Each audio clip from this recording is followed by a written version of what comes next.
How are you all? I believe all my students have seen the video lecture of lesson number 4, that is the throne of judgment. सब बच्चों को अच्छे से lesson समझ में आ गया है ना? Yes, very good. So now I am clear that all the students are ready to do their work in their FN book. So for that, what is needed first? Yes, first you will need, that is a black pen and a blue pen. And when you start any lesson, you have to start the lesson on the new page. So first chapter we have completed, second, and the third one was poem. And now third chapter was it a dream? And now we have come to chapter number 4, that is the throne of judgment. तो आप सबको clear cut idea तो आ ही गया होगा कि कैसे आपको लिखना है. सबसे पहले आपको न्यू पेज से स्टार्ट करना है. चैप्टर नंबर 4 या लेसन नंबर 4 आपको मार्जिन में लिखना है ब्लैक पेन से. उसके बाद द थ्रोन ऑफ जजमेंट जो लेसन का नाम है वो आपको फर्स्ट लाइन में लिखनी है, that also with the black pen. फिर हम लिखेंगे न्यू वर्ड्स, वो सेकंड लाइन में लिखेंगे, and that will also with the black pen. अब आपको ब्लैक पेन साइड में रख देनी है, ब्लैक पेन का काम हो चुका है. Now will start writing with the blue pen. चलो तो अब हम स्टार्ट करते हैं. The first word is Ujjain. How it spells? UJJAIN. Students, repeat after me. UJJAIN. Ujjain, which was the capital of King Vikramaditya. Chalo, now in the next line we will write King Vikramaditya. How it spells? KING, King, VIKRAMADITYA, Vikramaditya. Again, KING, King, VIKRAMADITYA, King Vikramaditya.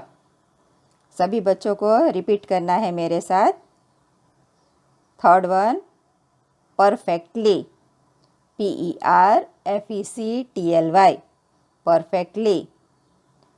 PERFECTLY, perfectly. Very nice, students. Fourth one, MISTAKE, mistake. MISTAKE, mistake. Now we have come to the fifth spelling, that is judgment. JUDGEMENT, judgment यानी न्याय. Again we will repeat the word JUDGMENT, judgment. Next spelling is shepherd. SHEPHERDS, shepherds. It is in plural form, so we have put over S over here. SHEPHERDS, shepherds. Next one, quarrel. QUARREL, quarrel means the fight between two people. Again, QUARREL, quarrel. Ninth spelling, complaints, means we are not satisfied with any reason of some people. हम किसी के बात से संतुष्ट नहीं होता तो we keep on grumbling, that is complaints. How it spells? COMPLAINTS, complaints. Again, COMPLAINTS, complaints. Ninth word, satisfied. SATISFIED, satisfied. बहुत अच्छे बच्चे, सारे एक साथ रिपीट करिए फिर से. SATISFIED, satisfied यानी संतुष्ट होना. 10th spelling is courtiers. यानी जो महल में दरबारी होते हैं, दे आर कॉल्ड कोर्टियर्स। कैसी उसकी स्पेलिंग है? COURTIERS, courtiers. Again COURIERTS, courtiers. Clear? अब ये 9th तक स्पेलिंग आपका फर्स्ट पेज पे आएगा और जो 10th स्पेलिंग है वहाँ पे नहीं समाएगा, so that you have to start on the next page. बाजू में लाइन करके नहीं लिखना है, you have to write on the next page. So this 10th spelling courtiers will come on the next page. Now will move on to the next part, that is throne, THRONE, throne. Again THRONE, throne, यानी सिंहासन। 12th spelling is treasure, यानी खजाना, TREASURE, treasure. सबको अच्छे से repeat करना है। DISCOVERED, discovered, यानी कुछ खोज करना। DISCOVERED, discovered. 14th one is truthfully, पूरे सच्चाई के साथ, TRUTHFULLY, truthfully. Again TRUTHFULLY, truthfully. Next spelling is palace, PALACE, means Rajmahal, PALACE, palace. 16th spelling वर्दी, WORTHY, मीन्स उसके लायक होना। 16th स्पेलिंग WORTHY, वर्दी। Then the 17th spelling is angel, ANGEL, angel. Very good. सारे बच्चे अच्छे से repeat कर रहे हैं। कीप इट अप बेटा। Now 18th one, kingdoms, means बहुत सारे राज्य। How does it spell? KINGDOMS, kingdoms. Again KINGDOMS, kingdoms. 19th one, solution, SOLUTION, solution. And the last one is mound. How does it spell? MOUND, mound. Again MOUND, mound. Very good. सारे बच्चों ने बहुत अच्छा perform किया। साथ में repeat करते गए। At home also you have to keep practicing this words and take the test by yourself, and you can take the test in your rough notebook. If आपका vocabulary अच्छा होगा, then you can easily understand the lesson. So now we have completed with the first part, that is new words. So now easily we can move on the second part, which we have to write in the FN book. तो उसके लिए क्या करना पड़ेगा? Yes, first of all you have to skip one line. एक line आपको छोड़ देनी है। Then again the work has come of the black pen, वो हाथ में ले लीजिए। Now after skipping one line, आपको फिर से हेडिंग डालनी है मीनिंग्स। ब्लैक पेन से लिखना है मीनिंग्स। फिर जब हम फर्स्ट वन लिखेंगे तो उसमें भी क्वेश्चन जो है वो आपको ब्लैक पेन से ही लिखना है। तो फर्स्ट वन इज ग्रेस। अब आंसर है वो आपको ब्लू पेन से लिखना है। So answer will go like this, to eat the grass. मगर ग्रास कौन खाते हैं? एनिमल्स। तो कौन से animals? Yes, it can be sheep, goat, cow, buffalo, anything. यानी जो एनिमल्स घास चरते हैं उसको कहते हैं ग्रेस। ग्रेस का मतलब घास खाना by the animals. The second one is judgment. Judgment का क्या मीनिंग है? क्वेश्चन सेम उसी तरह with the black pen you have to write. और उसका मीनिंग क्या है? The ability to make sensible decision, यानी कौशल्य, हमें न्यायपूर्वक किसी समस्या का निदान करना। एकदम परफेक्टली किसी भी प्रॉब्लम का सोल्यूशन निकालना, तो दैट इज़ कॉल्ड जजमेंट. तो what is judgment? The ability to make sensible decisions. Clear students? Okay. Now the third one, shepherds means what? People who take care of sheep. It can be sheep, either it can be goat, animals, any animal it can be there. So shepherd का में मतलब क्या? हिंदी में हम उसको गडरिया या चरवाहा भी कह सकते हैं. तो shepherd means people who take care of sheep. Next one is there, ruins means the part of the remains of the building that has been destroyed. यानी बहुत सालों पहले कोई भी जो बिल्डिंग हो या महल हो वो यूज़ नहीं हुआ, तो ऐसे ही वो इतने सालों तक पड़ा रहा, तो क्या बन जाता है? खंडहर. तो ruins मीन्स बिल्डिंग का जो भाग टूट गया हो और वो उसमें कोई रहता नहीं हो तो खंडहर बन जाता है. That is called ruins. Again, what is the meaning of ruins?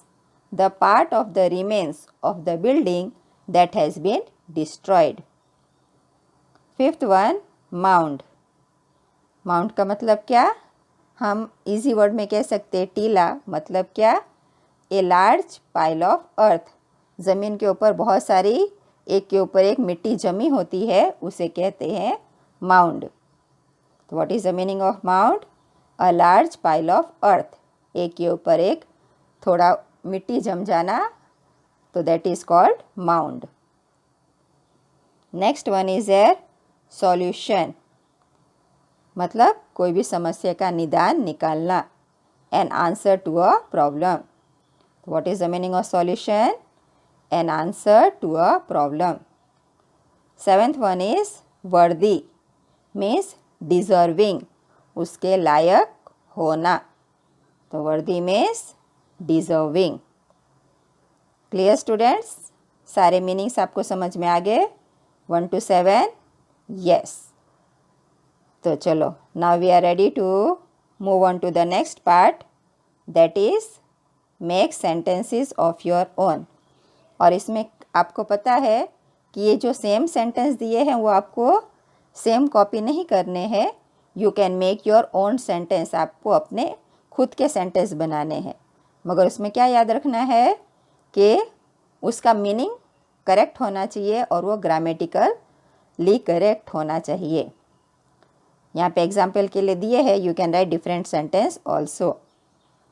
तो इसमें भी आपको सबसे पहले एक लाइन छोड़ देनी है, then you will write the heading make sentences of your own. और ये क्वेश्चन भी आपने ब्लैक पेन से ही लिखेंगे. कैपिटल. तो how? What will is here? What is the sentence? Gandhinagar is the capital of Gujarat. Gandhinagar is the capital of Gujarat. हम ऐसा भी लिख सकते हैं, Patna is the capital of Bihar. Then New Delhi is the capital of India. ऐसे बहुत सारे sentence आप बना सकते हैं. Clear students? बहुत अच्छे. Now second one, field. मतलब क्या? खेतर, खेत. तो उसका क्या सेंटेंस है? The cattles are grazing in the field.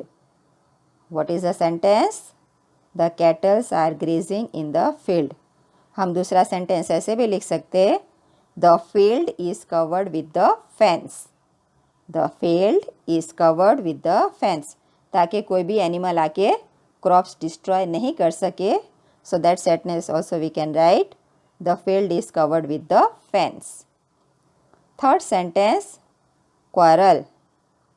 तो what is the meaning? झगड़ा दो लोगों के बीच. तो sentence what should be can be there? We should not quarrel with one another. Correct? हमें आपस में झगड़ना नहीं चाहिए. So this sentence we can write. So you can make your own sentences also. This is just given for example. The next spelling is carefully. Easy word है. We should cross the road carefully. We should do our work carefully. So any sentence you can write of your own. Next one, fifth one, throne. तो sentence क्या है? Bahadur Shah Zafar was the last Mughal king who sat on the throne of Delhi. Correct student? आप अपना दूसरा sentence भी लिख सकते हैं. रानी Lakshmibai came to the throne after the death of his husband. Correct? So many kings came to the throne during olden days. ऐसे आप कोई भी सेंटेंस बना सकते हैं. Only the sentence should be meaningful. वो आपको ध्यान में रखना है. So this we have completed successfully. अब हम आगे बढ़ सकते हैं FN बुक के. तो ये हो जाए उसके बाद फिर से आप you can leave one line, एक लाइन छोड़ देनी है.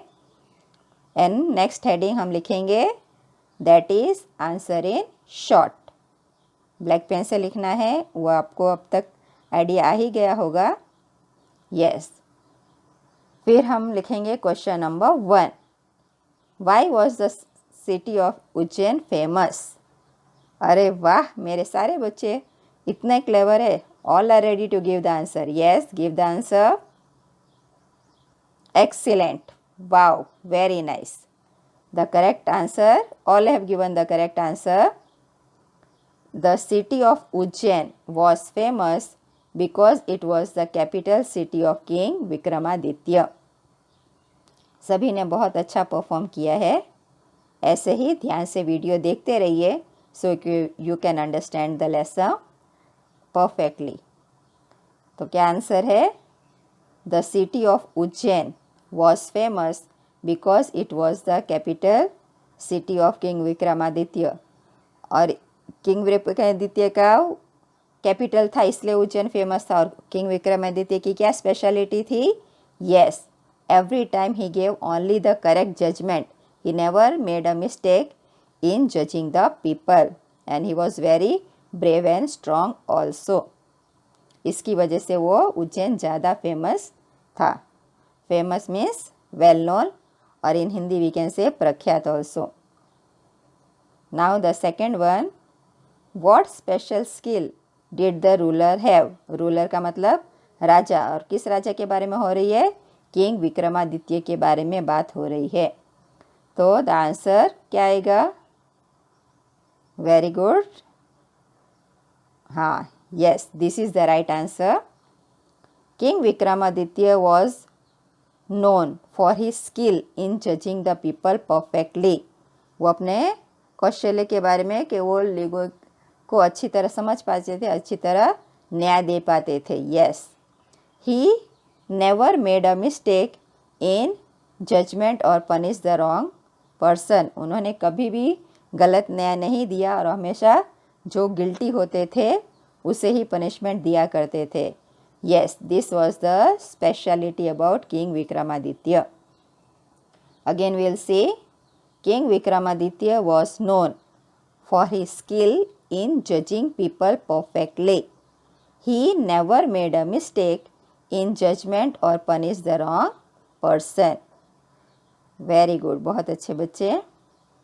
Now the fourth one. How did the throne of King Vikramaditya look? जब उसे खोद के निकाला गया किंग भोज के दरबारियों द्वारा तो कैसा लग रहा था वो सिंहासन? तब उसका हम देख लेते. How the throne look. The throne of King Vikramaditya was very beautiful. कैसा था? देखने में बहुत ही सुंदर था.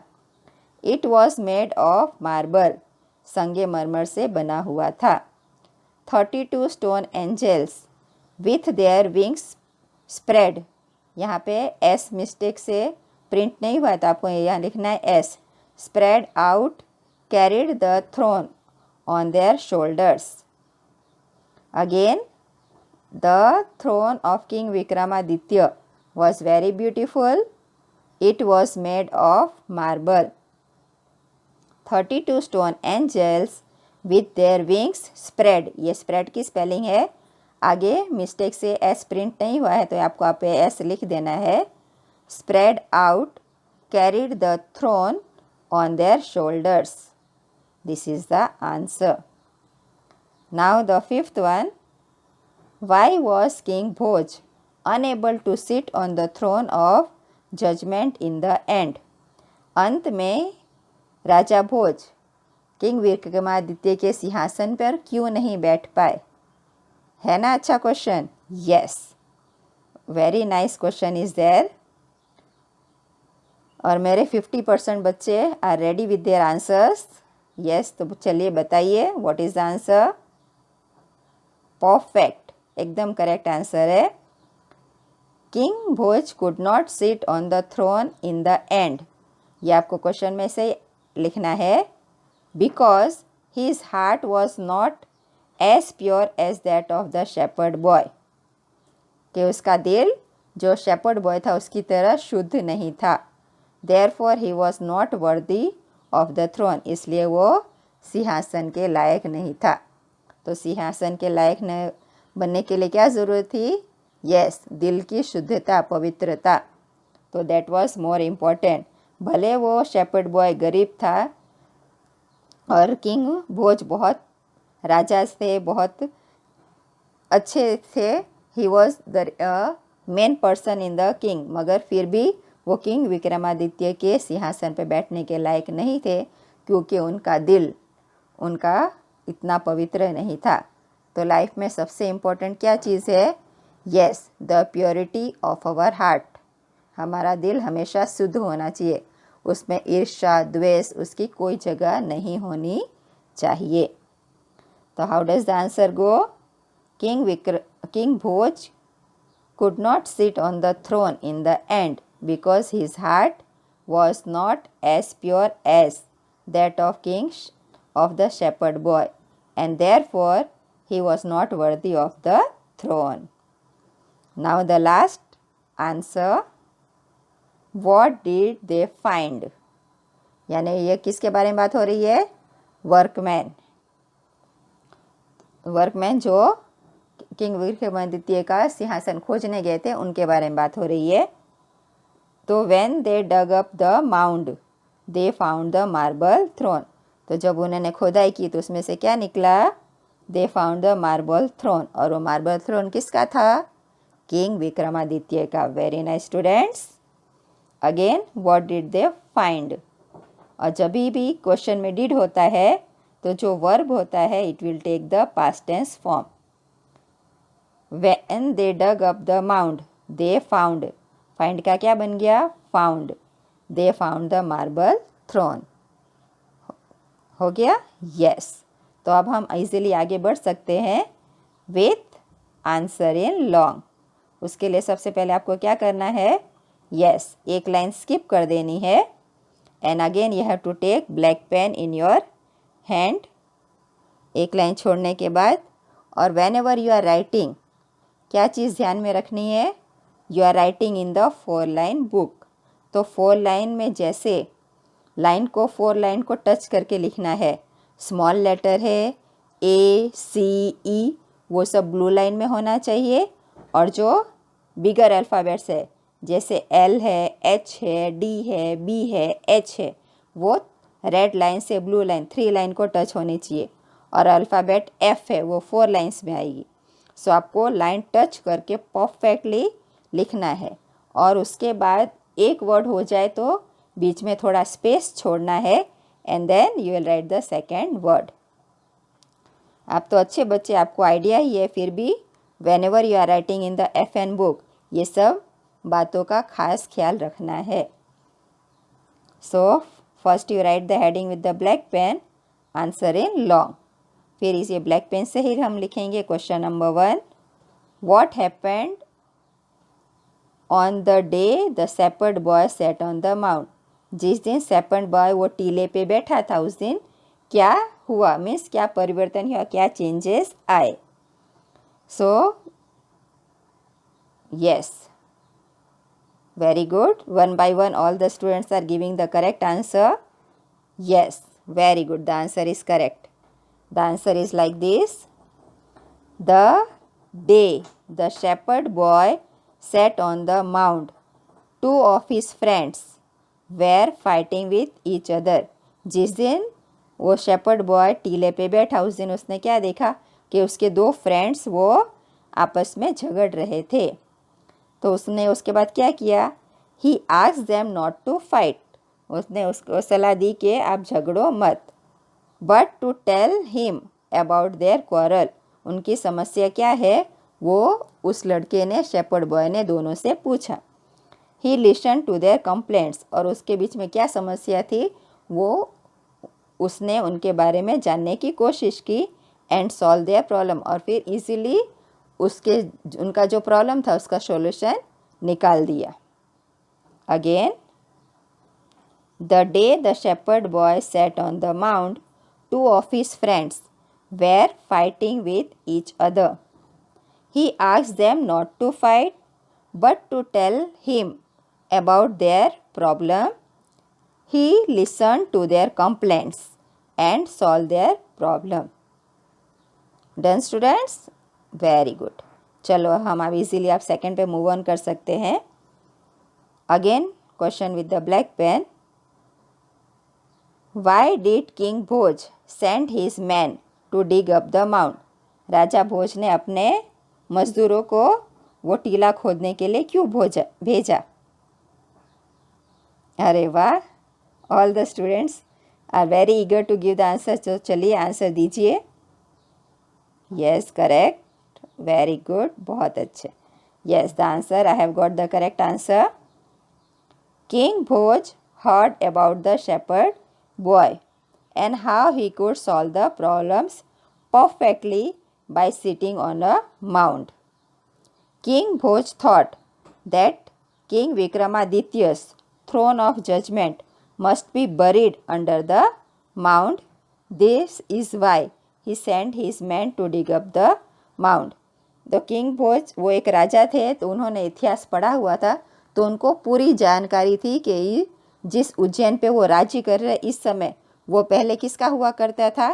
किंग विक्रमादित्य का। और जब उन्होंने सुना कि एक शेपर्ड बॉय जब वो टीले पे बैठता है, he is able to give the perfect answer, तो उन्हें समझ में आ गया कि ये किस पे बैठता होगा वो shepherd boy. Yes, king Vikramaditya के सिंहासन पर बैठता होगा, इसलिए वो कोई भी समस्या का आसानी से निदान निकाल पाता था। That's why he sent his man to dig up the mount. चलो एक बार फिर से आंसर देख लेते हैं। King Bhoj heard about the shepherd boy and how he could solve problems perfectly by sitting on a mount. King Bhoj thought that king विक्रमादित्य's throne of judgment must be buried under the mound. This is why he sent his men to dig up the mound. Clear students? Yes. So, this is question number 2. Now we have come to the third part of the question, that is, what happened when King Bhoj was about to sit on the throne? जब राजा भोज सिंहासन पर बैठने वाले थे तब क्या हुआ? Yes, सब बच्चों को पता है, उन्होंने अच्छे से वीडियो लेक्चर देखे हैं, so all are able to give the answer very perfectly. Good students. तो the answer is king Bhoj fasted and prayed for 3 days. राजा भोज को पता था कि उनके अंदर कुछ कमी है, इसलिए अपनी कमी को दूर करने के लिए उन्होंने 3 दिन तक उपवास रखा और गॉड से प्रार्थना की. On the 4th day he was ready to sit on the throne. तो उन्हें लगा अब मैं पूरी तरह शुद्ध हो चुका हूँ, so he was ready to sit on the throne. But क्या हुआ? व्हेन ही टच्ड इट, जैसे ही उन्होंने थ्रोन को टच किया, one of the stone angels came to life. एक जो परी थी वो जीवित हो उठी. And asked him to stop, और बोला स्टॉप, रुक जाओ. The angel then asked whether he was worthy to sit on it. उन्होंने पूछा कि क्या अब उस सिंहासन पे बैठने के लायक है? King Bhoj replied that he was not वर्दी. और किंग भोज, उन्हें अपनी कमी के बारे में एहसास था, इसलिए उन्होंने एकदम सच्चाई पूर्वक जवाब दिया कि ना, वो इस थ्रोन पे बैठने के लायक नहीं थे. Very good. तो फिर से हम आंसर देख लेते हैं. एक बार क्वेश्चन भी रीड कर लेते हैं. What happened when King Bhoj was about to sit on the throne? Answer. King Bhoj fasted and prayed for 3 days. On the 4th day, he was ready to sit on the throne. वो उन्हें ऐसा लगा. When he touched it, it यानी जब सिंहासन को छुआ, one of the stone angels came to life and asked him to stop. The angel then asked whether he was worthy to sit on it. King Bhoj replied that he was not. Clear students? So, कोई भी चीज़ हमें हासिल करनी है, for that what we have to do? Yes. So these are the 3 answers in long. First, second and this is the third one. तो आपने clear cut समझ लिया होगा कि how you have to write in the FN book. Main चीज़ें जो याद रखनी है वो क्या है खास? यस, सबसे पहले ब्लैक पेन ब्लू पेन का यूज़ करना है. When you are writing space छोड़ छोड़ के दूर दूर लिखना है. स्पेलिंग्स को लाइन टच करके लिखनी है. और when you are writing make sentences of your own, तो वहाँ पे आप अपने मीनिंगफुल सेंटेंस खुद लिख सकते हैं. सेम सेंटेंस कॉपी करने की ज़रूरत नहीं है. Clear students?